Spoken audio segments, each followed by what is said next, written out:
Mu'anas kadrina kita hari ini, mau tidak mau memang harus itu fenomena fakta realitas yang tidak bisa terbantahkan. Apa kata ulama tersebut? Bagaimana hari ini manusia dengan alat-alat komunikasinya? Bagaimana manusia hari ini dengan gadget-gadgetnya? Seperti itulah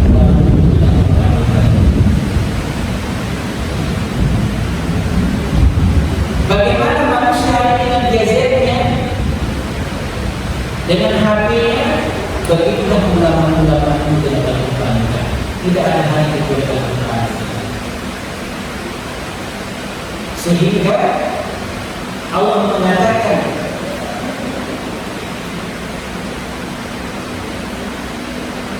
dalam Al-Quran,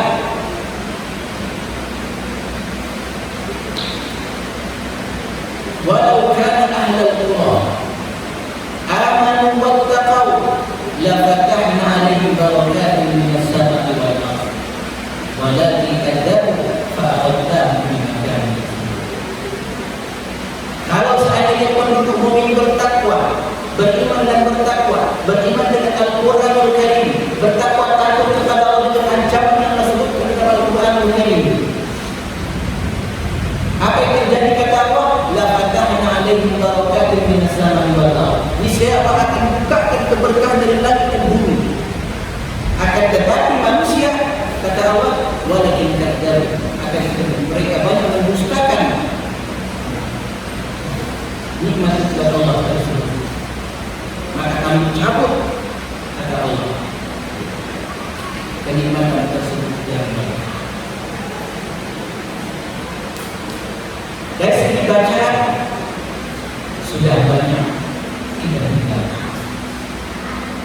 Kita bisa itu lebih banyak kita mencari nafkah atau lebih banyak kita membaca Al-Quran atau seimbang? Atau bisa kita hitung dari satu hari berapa kali kita membaca Al-Quran atau ada target-target atau tidak? Padahal Al-Quran yang memuliakan. Di antara dua hal, di antara perkara-perkara yang tidak diinginkan di dalam Islam, tapi Al-Quran itu menjadi kebenarannya. Ini salah satu yang dibenci di dalam Islam, akan tetapi ini dalam Al-Quran itu satu yang terpuji. La hasada illa bisnatain. Tidak ada iri. Di dalam Islam ini tidak ada peluang untuk orang untuk iri kecuali dalam dua hal saja. Di antaranya kata Nabi sallallahu alaihi wasallam, rajulun atahu al-Qur'an, seorang laki-laki yang mendatangkan kepadanya Al-Qur'an, wa akhadha bihi ana al-laili wa atraf an-nahar. Kemudian dia menjadikan Al-Qur'an itu bacaan pada pagi dan siang. Dia bermalam dengan Al-Qur'an. Bahkan bagaimana Allah menggambarkan orang-orang terdahulu dengan Al-Qur'annya. Tatajafa junubuhum 'anil madaji yad'una rabbahum khawfan wa tama'an wa mimma razaqnahum yunfiqun. Punggung-punggung mereka, orang-orang terdahulu itu jauh dari tempat pembaringan dari kasur-kasur mereka. Dulu tidak ada kasur. Kalau sekarang ada kasur, kuncinya lebih berat. Dulu pelpak rumah, tapi mereka mungkin dia juga ya. Pelpak rumah mungkin kayak gitu. Tapi kalau dulu ada kasur mungkin sama juga. Tidak. Ngapain mereka? Tatajafa junubuhum 'anil madaji yad'una rabbahum khawfan wa tama'an wa mimma razaqnahum yunfiqun.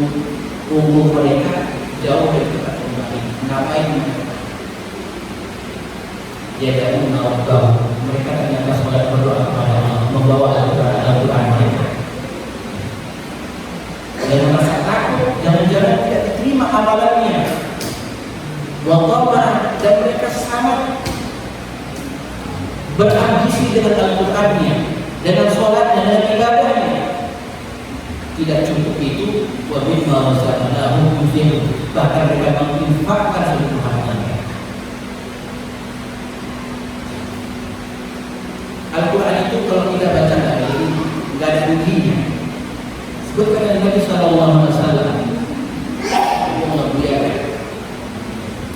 orang munafik yang membaca Al-Quran kata Nabi Sallallahu Alaihi Wasallam, ya, itu diibaratkan seperti utujah. Utujah itu adalah sesuatu yang tidak ada rasanya, tapi baunya itu nikmat. Rasanya baik tapi baunya nikmat. Bahkan kata Umar bin Khattab radhiyallahu anhu mengatakan, dikeluarkan di riwayat Umar bin Khattab radhiyallahu anhu, Nabi sallallahu alaihi wasallam bersabda, dan hadis ini dikeluarkan oleh Imam Muslim. Apa kata Nabi sallallahu alaihi wasallam? Inna Allah, sesungguhnya Allah, ya, yarfa'u bihadzal kitab aqwaman. Sesungguhnya Allah Subhanahu wa taala akan mengangkat derajat satu kaum bihadzal kalam, dengan Al-Qur'an ini, wa yadha'u bihil akharin, dan akan menghinakan sebagian kelompok kaum yang lain juga dengan Al-Qur'an ini.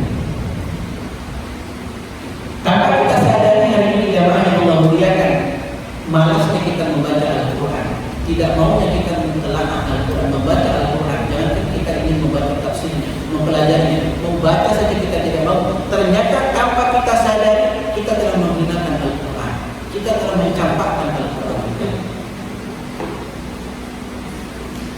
Kemudian coba kita lihat pengertian secara syariatnya yang menjadikan kekhususan Al-Quran pada bacaan-bacaan ini.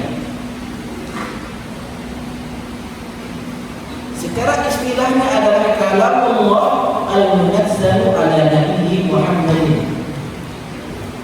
Firman Allah yang Allah turunkan kepada Nabi Muhammad sallallahu alaihi wasallam. Al-mu'jizu bi lafzihi. Setiap lafaz yang kita baca itu adalah mukjizat dari Allah Subhanahu wa taala. Ini yang pertama, al-mu'jizu bilafzi. Setiap lafaznya adalah mukjizat. Yang kedua, al-muta'abbad bitilawatihi, yang menjadikan ibadah ketika membacanya. Yang lain tidak. Itu hanya terjadi pada Al-Quran. Kalau baca novel tidak, baca sirah tidak, baca buku-buku fikih tidak seperti Al-Quran terjadi. Tapi membaca Al-Quran itu muta'abbad bitilawatihi. Al-maktubu fil masahif, yang tertulis di dalam mushaf, al-manqulu fil tawatir, kemudian dinukilkan secara tawatir dari Allah Subhanahu wa taala. Ini secara istilah. Kita lihat Rasulullah SAW mengatakan, man qara'a bil kitabil ladzi harfun, barang siapa yang membaca Al-Quran satu huruf saja, falahu fihi hasanah, maka bagi orang tersebut Allah akan memberikan satu kebaikan. Wal hasanatu bi asli amdalha, satu kebaikan itu Allah akan kasih 10. Wala aqulu alif lam mim harf, aku tidak mengatakan alif lam mim itu satu huruf, walakin alif harf lam harf mim harf. Alif lam mim kita baca, kita sudah mendapatkan 30 kebaikan. Makanya Nabi mengatakan, khairukum man ta'allama al-Qur'ana wa 'allamahu. Ini isim tafdilnya. Orang yang terbaik di antara kalian, kata Nabi sallallahu alaihi wasallam, orang yang belajar Al-Qur'an dan mengajarkan Al-Qur'an. Itu manusia terbaik di permukaan. Di mata Nabi sallallahu alaihi wasallam. Manusia terbaik adalah orang yang mengajarkan Al-Quran, mempelajari Al-Quran, mengajarkan Al-Quran. Oleh karena itu kenikmatan untuk membaca itu kenikmatan tersendiri. Rasul alaihi wasallam berbicara tentang masalah membaca Al-Quran. Bapak Ibu yang Allah, sebelum kita nanti masuk tentang kewajiban kita Al-Quran berkali. Untuk masalah kasih banyak kesempurnaan caranya. Rasul satu ketika dalam perjalanan, Bapak Ibu yang Allah muliakan, ini bisa menjadi renungan kita hari ini. Betapa Rasul SAW yang Al-Quran ini turunkan kepada Rasulullah satu hari dalam perjalanan Rasul SAW berhenti. Kemudian dia minta kepada salah seorang sahabatnya, Abdullah bin Mas'ud. Apa kata Rasulullah? Ya Abdullah, iqra alayya al-Quran, bacakan Al-Quran kepada. Subhanallah, kalimat Bapak Ibu Allah muliakan. Kalau kita lagi lelah capek, ada banyak anak buah kita minta coba bikin dulu belakang saja. Tapi Nabi tidak. Iqra alayya al-Quran, bacakan kepada Al-Quran. Ibnu Mas'ud dengan kejujuran dan dengan kewawaan mengatakan, Aqra'u alayka wa alayka muslim. Ya Rasulullah, apakah mungkin aku yang membacakan Al-Quran kepadamu sementara Al-Quran itu diturunkan kepadamu? Tidak mungkin aku membacakannya, ya Rasulullah. Apa kata Rasulullah SAW? Rasul mengatakan, Uridu an asma'u min ghairi. Aku kepingin mendengarkannya dari selain. Maka Abdullah bin Mas'ud terpaksa membacakan dari awal surah Al-Baqarah sampai ke akhir surah An-Nisa ayat 41. Sampai ke ayat surah An-Nisa ayat 41, Nabi mengatakan, cukup. Maka aku melihat Rasul sallallahu alaihi wasallam, fa idza aynahu tafidhan min al-nur. Maka kedua mata Nabi itu sudah banjir dengan air mata. Kedua mata Rasulullah itu sudah banjir dengan air mata. Apa kira-kira bunyi ayat surah An-Nisa ayat 41? Allah mengatakan, A'udzubillahi minasyaitonir rajim. Bismillahirrahmanirrahim. Fa kaifa idza ji'na min kulli ummatin bi syahid wa ji'na bika 'ala haula'i syahida. Bagaimana jika sekiranya nanti, kata Allah dengan menghitapkan kepada Rasulullah, bagaimana sekiranya nanti wahai Muhammad, aku akan mendatangkan bagi setiap umat ini saksi. Kemudian aku akan mendatangkan engkau wahai Muhammad untuk menjadi saksi untuk seluruh umat manusia. Sehingga Rasul mengatakan ayat ini sudah akhir, tidak sanggup lagi sebenarnya. Cukup. Seakan-akan Rasul mengatakan, aku tidak sanggup mempertanggungjawabkan umat manusia di hadapan Allah Subhanahu wa Ta'ala.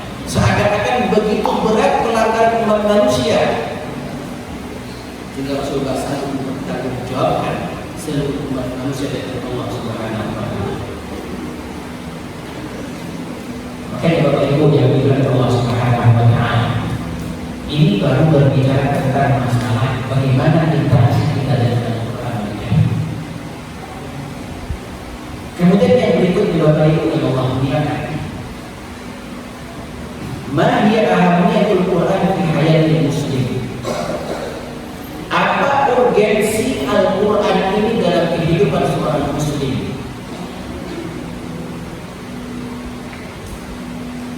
Apa urgensinya Al-Quran dalam kehidupan seorang muslim, Bapak Ibu yang Allah muliakan? Perlu kita tahu agar kita menjadikan Al-Quran masdarul hayat, sumber kehidupan kita. Dari urgensi Al-Quran dalam kehidupan seorang muslim ini dapat kita bagi menjadi 4 bagi Allah muliakan. Pertama, makanatul Quran di hayatil muslimin. Kedudukan Al-Quran dalam kehidupan kaum muslimin. Bagaimana kedudukan Al-Quran terhadap kehidupan kaum muslimin hari ini? Mungkin saja kita tidak tahu hari ini kelalaian kita terhadap Al-Quran, kita tidak tahu kedudukan Al-Quran dalam kehidupan kaum muslimin. Kenapa Al-Imam Syafi'i rahimahullah bisa menghatamkan 60 kali Al-Quran di bulan Ramadan? Nah, jika sekali dan tahun pun tidak bisa, bahkan mungkin sekali seumur hidup pun mungkin tidak bisa. Apa yang terjadi?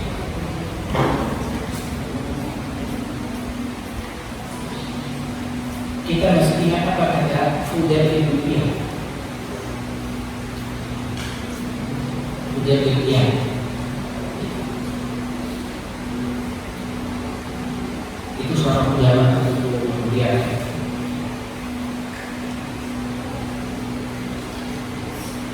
beliau mengatakan Al-Quran itu satu kenikmatan. Yang merasakan kenikmatan dirinya ada pada Al-Quran karena dia tahu bagaimana kedudukan Al-Quran terhadap kaum muslimin. Yang pertama, kedudukan Al-Quran dalam kehidupan kaum muslimin. Yang pertama adalah Al-Quran akbaru awalina tauhidil ummah. Yang pertama, kedudukan Al-Quran di kehidupan kaum muslimin hari ini adalah merupakan Al-Quran akbaru awalina tauhidil ummah, merupakan awal yang paling besar dalam mempersatukan umat. Sarana yang paling besar dalam menyatukan umat manusia itu adalah Al-Quran. Kita masih ingat bagaimana dulu ketika ada orang yang menistakan Al-Quran. Kita bisa ingat lautan manusia memenuhi Monas Jakarta dari bermacam-macam daerah. Ngapain mereka? Karena mereka disatukan dengan Al-Quran.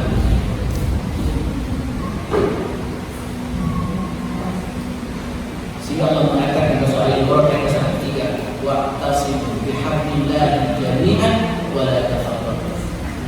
Berpegang teguhlah dan sempurna kepada Al-Quran dan jangan bercerai. Karena Al-Quran akan menyatukan kaum muslimin. Firman Al-Quran, kalam Allah dalam Al-Quran merupakan akan menyatukan kaum muslimin. Karena firman Allah Subhanahu wa taala di dalam Al-Quran Al-Karim itu tidak bisa diubah. Berbeda dengan kitab-kitab sebelumnya, kitab-kitab samawi yang sebelumnya itu sudah diubah ke dalam versi banyak bahasa. Tapi Al-Quran tidak bisa diubah ke dalam bahasa-bahasa lain. Itu satu susah Al-Quran. Kemudian yang kedua, kedudukan Al-Quran di kehidupan kaum muslimin adalah manhaj tarbiyah dari muslimin. Dia merupakan manhaj tarbiyah bagi kaum muslimin, pendidikan bagi kaum muslimin. Sehingga Al-Quran ini merupakan manhaj tarbiyah dari muslimin. Kita lihat Bapak Ibu yang Allah muliakan, kalau kita berbicara tentang seorang laki-laki di masa Rasul alaihi wassalam, tidak usah banyak-banyak. Kita lihat kepada Mus'ab ibn Umair dengan Umar bin Khattab radhiyallahu anhu. Kedua laki-laki yang mulia ini, sahabat yang mulia ini,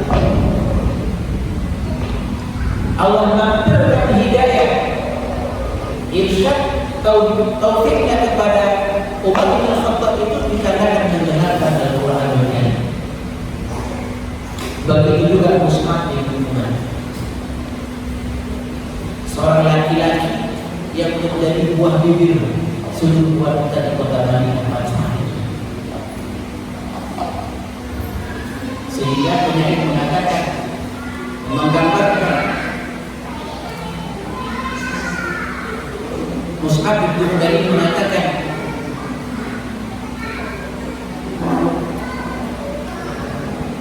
bahwasanya Mus'ab bin Umair ini diibaratkan seperti bunga-bunga biasa. Setiap yang melihat Mus'ab bin Umair ini mengatakan dia adalah akarnya. Setiap laki perempuan yang ditanya, Mus'ab ini adalah akarnya dipatah. Akan tetapi ketika ini dan Mus'ab bin Umair ditanya, maka mereka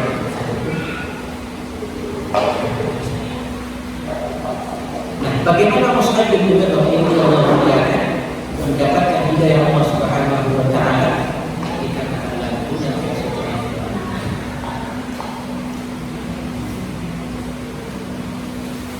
Kemudian yang ketiga, di antara kedudukan Al-Quran di kehidupan kaum muslimin yang ketiga adalah Al-Quran minhajul hayati lil muslimin, merupakan manhaj kehidupan bagi orang-orang muslim.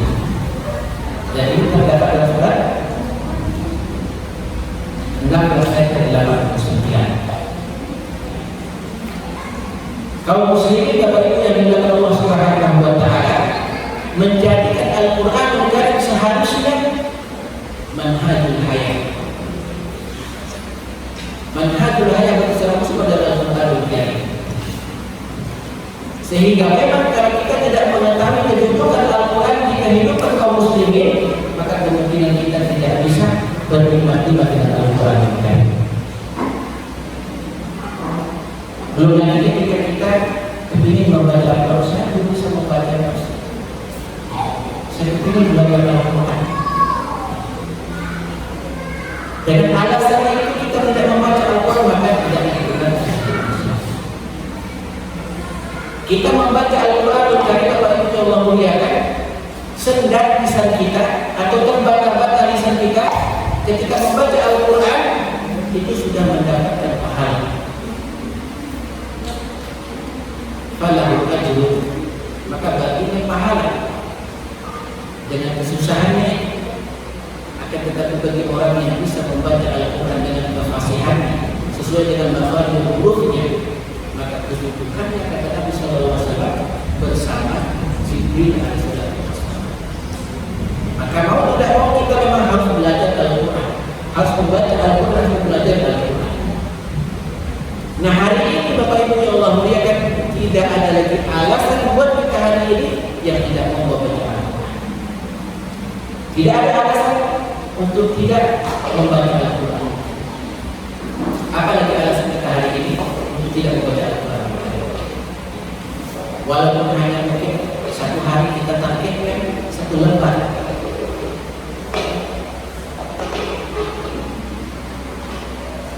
Kita yakin kita bisa. Karena kesibukan kita hari ini, kita tidak bisa. Kita tidak bisa. Dan kesibukan dengan urusan-urusan kita hari ini, baru kita paksakan diri kita untuk membaca Al-Quran. Kemudian poin yang kedua, Bapak Ibu yang Allah muliakan, al-ahdaful asasiyah lil Quran fi hayatil muslimin.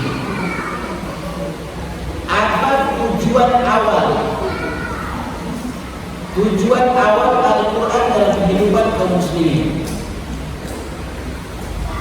Kalau tadi kedudukan Al-Quran di kehidupan kaum muslimin, sekarang tujuan awal Al-Quran Allah turunkan bagi kaum muslimin. Di sini juga tiga di antara tujuan awal Al-Quran Allah turunkan untuk kaum muslimin hari.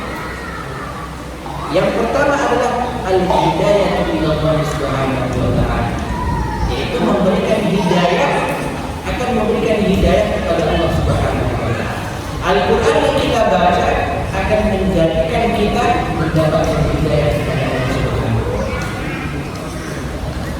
Disebutkan Bapak Ibu yang Allah muliakan dalam kitab Kamadul Huda.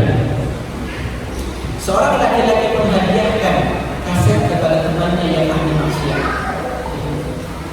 Menghadiahkan kaset kepada ahli maksiat. Kemudian temannya ini, karena dia berteman baik, maka dia ambil saja hadiahnya ini, kasetnya ini, tapi belum dia hidupkan. Dan dia setiap kali naik kendaraan mobilnya selalu yang dihidupkan adalah kaset-kaset yang bernuansa musik. Dan satu ketika Bapak Ibu yang Allah muliakan, tahukah kita, memang temannya tadi tidak banyak memberikan nasihat secara lisan, dia berikan nasihat. Satu ketika temannya yang ahli nasihat ini penasaran, ini apa yang diberikan kepada saya, hadiah apa yang diberikan kepada saya. Maka bolehnya dia memasukkan kaset-kaset ke dalam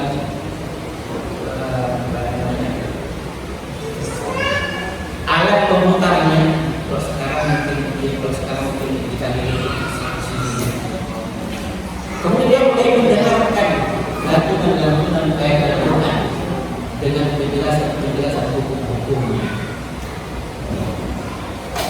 Tidak terasa dia mengatakan, air matanya mengalir. Kemudian dia menghubungi temannya untuk datang menemuinya dan mengatakan, bawa aku untuk aku bisa belajar. Bapak Ibu yang Allah muliakan, ternyata Al-Quran adalah ketika kita membacanya, itu akan membawa hidayah kepada Allah Subhanahu wa Ta'ala, akan mendekatkan diri kita kepada Allah Subhanahu wa Ta'ala.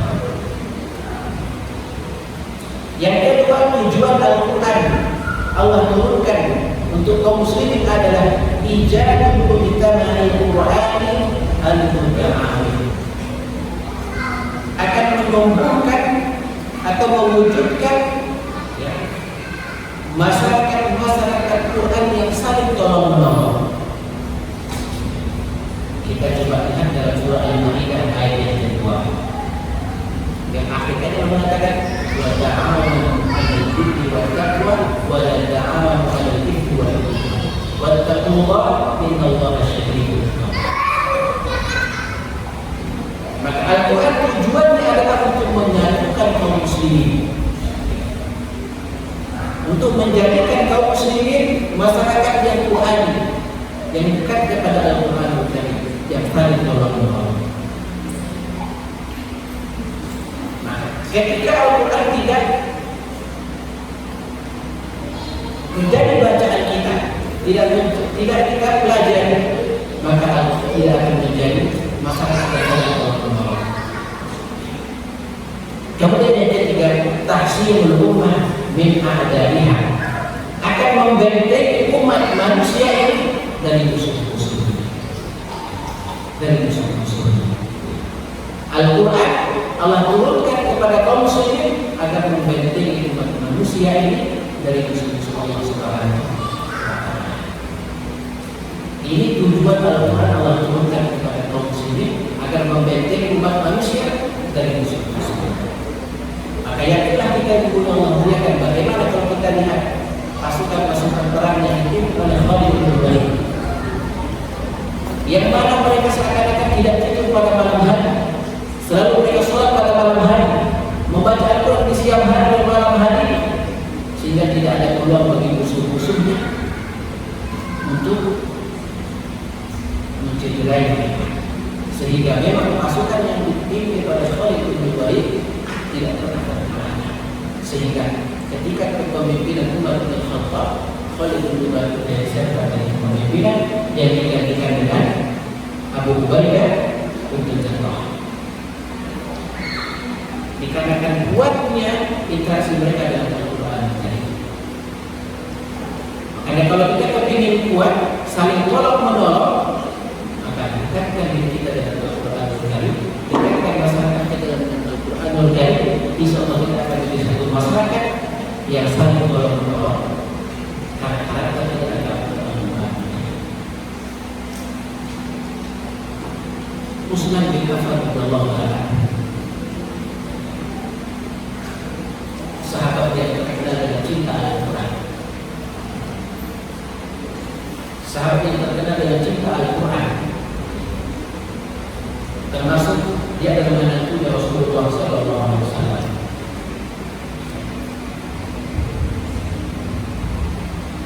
Bahkan meninggalnya Utsman bin Affan radhiyallahu anhu dalam ikatan Al-Quran, dalam ikatan, dan dia termasuk salah satu sahabat Nabi Sallallahu Alaihi Wasallam yang dinikahkan dengan dua putri Rasulullah Sallallahu Alaihi Wasallam. Rasul mengatakan, kalau seandainya masih ada putriku yang ketiga, saya akan menikahkan dengan Utsman bin Affan. Dikarenakan kedekatan Utsman bin Affan dengan Al-Quran, karena kita beliau kepada Al-Quran. Bahkan Utsman bin Affan disebutkan dalam satu riwayat bahwa Allah muliakan bisa mengkhatamkan Al-Quran dalam sekali sholat malam. Sekali satu malam beliau mengkhatamkan Al-Quran dalam sholat malam. Kira-kira tidur tidak kira-kira bahwa satu malam dia bisa mengkhatamkan Al-Quran. Utsman bin Affan Bagaimana dengan kita hari ini Bapak Ibu yang Allah muliakan? Belum lagi kalau saat ini kita berbicara tentang hukum membaca Al-Quran ini dengan ilmu tajwidnya. Kalau Syekh Al-Utsaimin rahimahullah dalam kitab Al-Aini mengatakan hukum membaca Al-Quran yang sesuai dengan ilmu qiraah, ilmu tajwidnya. Maka hukumnya adalah wajib bagi orang yang ingin membaca Al-Quran. Dan itu sesuai dengan yang disebutkan oleh Al-Imam Al-Jazari rahimahullah. Beliau mengatakan wal akhdhu bit tajwid haqqun lazim man lam yujawwid al-Qur'an akhir li'annahu bihi ilahu anzala wa hakadha minhu ilaina wasala. Hukum membaca Al-Quran dengan ilmu tajwid itu hukumnya adalah wajib. Man lam yujawwid al-Qur'an akhir, yang tidak bertajwid ketika membaca Al-Quran maka dia berdosa. Alasannya kenapa? Li'annahu bihi ilahu anzala, dikarenakan Al-Quran itu Allah turunkan dengan ilmu tajwid. Wa hakadha minhu ilaina wasala, dan seperti itulah Allah sampaikan. Jadi kalau seperti itu kita dapat simpulkan Bapak Ibu yang Allah muliakan, membaca Al-Quran hari ini gampang atau susah? Membaca Al-Quran gampang atau susah Bapak Ibu yang Allah muliakan? Susah.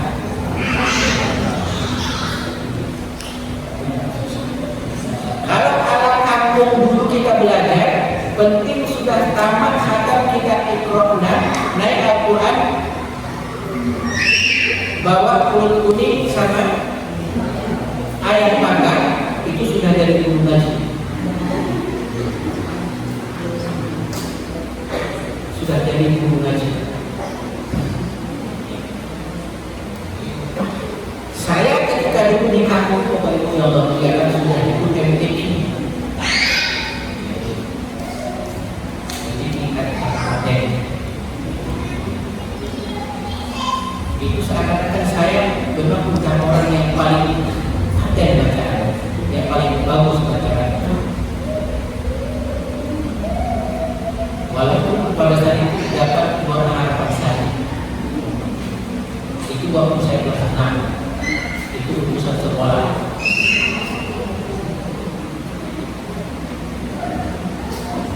Namun ketika hari demi hari, amat kelas 6 masuk pesantren, dan lanjut kuliah, saya merasakan ini saya belum ada apa-apa. Banyak sekali yang mengomentari bacaan saya pada saat itu, sehingga saya berpikir, lalu seharusnya bagaimana sih kita belajar dengan izin Allah Subhanahu wa Ta'ala. Saya kuliah, Allah kenalkan saya dengan seorang Syekh Isam Al-Farad dari Al-Jazari yang mengenalkan saya dengan matan Al-Jazari. Yang pertama saya mengenalkan saya matan Al-Jazari adalah Syekh Isam Al-Jazari. Barulah saya tahu hak-hak Al-Quran itu apa, hak-hak bacaan itu apa. Ternyata ada hakul Quran, ada mustahakul Quran.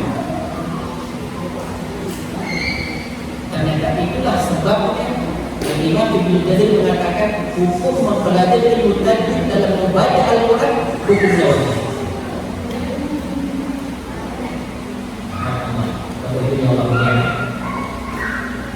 Ini tentang Al-Quran.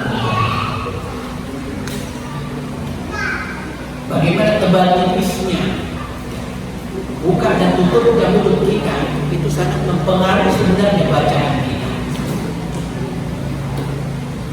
Sebenarnya kalau ingin membaca Al-Quran Karim supaya benar bacaannya Bapak Ibu yang mulia, nggak susah-susah sebenarnya. Faedahnya cuma 3, Bapak Ibu yang mulia. Ketika kita ingin bacaan kita benar, kalau kita sudah mengenal panjang pendeknya, sebenarnya tidak terlalu susah-susah amat itu membaca Al-Quran. Cukup kita mengetahui 3 kaidah dalam membaca Al-Quran, insya Allah kita bisa menang. Jadi sudah kita ajarkan kepada santri-santri kita, tinggal prakteknya saja praktekkan. Dan juga sudah kita ajarkan dulu dengan teman-teman kita yang masih dan kita. Tinggal prakteknya saja. Kaidah ini juga. Nanti silakan ibu-ibu amalkan, semua kita amalkan itu kaidah ini kalau kita pulang ke rumah masing-masing. Insya Allah tepat. Huruf itu nggak ketebalan, ya. Dan tidak bisa. Kaidah cuma 3. Selain itu nanti tinggal kita perdalam saja praktek. Yang pertama, kaidah yang pertama Bapak Ibu yang Allah muliakan. Ketika kita membaca Al-Quran itu, kaidah yang pertama yang harus kita perhatikan adalah ketika harokat huruf itu adalah fathah, maka jangan segar-segar untuk membuka mulut kita secara lebar. Kalau harokatnya dhammah, monyokkan huruf dengan sentuhan, jangan ragu-ragu untuk memonyokkan huruf. Kemudian ketika dia kasrah, turunkan bibir bawah, jangan ke samping. Kalau ke samping dia bunyinya menjadi gimana? Bismillah, Bismillah, salah. Seharusnya Bismillah, Bismillah, bukan Bismillah.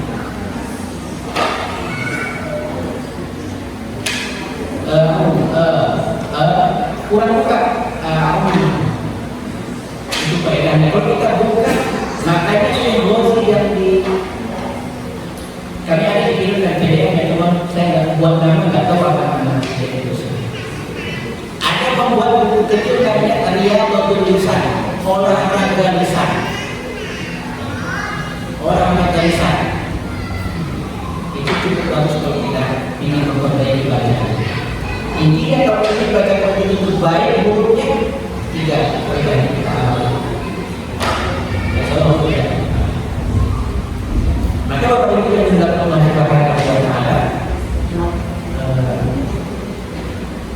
sudah hampir setengah 10. Kita cukupkan mungkin sampai sini Bapak Ibu yang Allah muliakan. Kalau ada yang ingin ditanyakan, ya mungkin silakan sebelum kita tutup diskusi ini. Silakan sebelum kita tutup diskusi. Kita ada yang bertanya, kita berdoa menjadi silakan.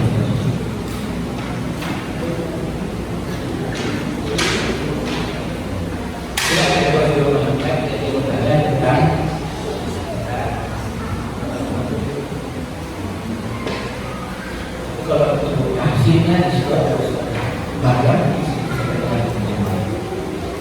Sekarang sudah kita belajar banyak dibuka di mana-mana, ya hasil Al-Quran. Bahkan sekarang ada kalau itu ada yang saya sendiri ikut itu, bahkan saya termasuk mengambil salah satu secara online itu di lembaga taklim Al-Quran. Berarti lembaga taklim Al-Quran itu ada bimbingan tahsin dari 0 sampai akhir, dari 0 sampai akhir. Ada juga bimbingan tahsin melalui kitab Tuhfatul Atfal, kitab Tuhfatul Atfal. Banyak sekitar bermanfaat. Baik, silakan Ibu memuliakan yang bertanya. Kita akan berdoa ini.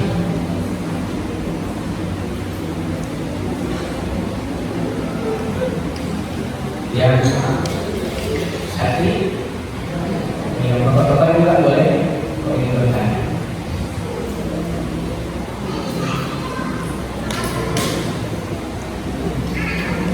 Ada? Tidak ada? Baik.